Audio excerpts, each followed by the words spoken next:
Assalamualaikum warahmatullahi wabarakatuh. Halo semua, perkenalkan nama aku Adinda Arsila Pamesi dari kelas 3C jurusan Perbankan Syariah. Di sini aku akan menjawab kuis 1C. Yang pertama adalah pertanyaannya, jelaskan perbedaan perusahaan tidak berbadan hukum dan perusahaan berbadan hukum. Perusahaan tidak berbadan hukum memiliki peranan yang sangat penting dalam perekonomian Indonesia, khususnya itu dalam sektor usaha kecil dan menengah. Bentuk usaha ini menjadi tulang punggung ekonomi rakyat karena mudah didirikan, cepat dijalankan, serta tidak membutuhkan biaya besar untuk pengesahan hukum. Namun, di balik kemudahannya, perusahaan tidak berbadan hukum juga memiliki kelemahan, terutama pada aspek tanggung jawab pemilik yang tidak terbatas.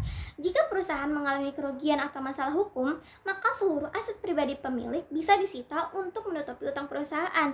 Oleh karena itu, bagi perusahaan yang ingin berkembang lebih jauh, disarankan untuk beralih ke bentuk perusahaan berbadan hukum seperti perseroan terbatas atau PT agar memiliki perlindungan hukum yang lebih kuat.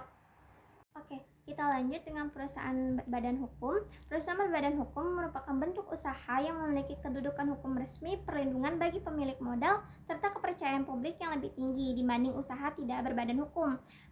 Meskipun proses pendiriannya dan pembayarannya lebih kompleks, namun bentuk ini memberikan jaminan keamanan, profesionalisme, dan legitimasi hukum yang kuat.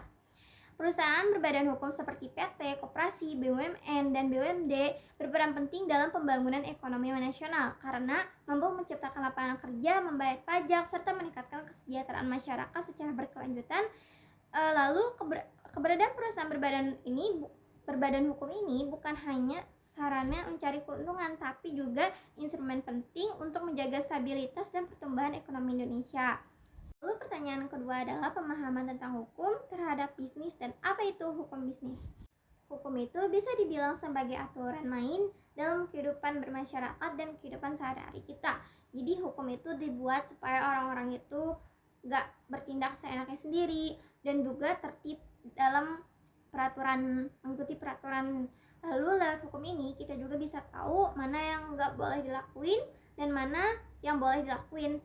Jadi kalau misalkan gak ada hukum, mungkin hidup ini bakal semaunya sendiri dan banyak masalah yang gak bisa diselesaikan secara adil dan tertib. Jadi intinya itu, hukum itu ada biar tercipta keadilan, ketertiban, dan rasa aman buat semua orang.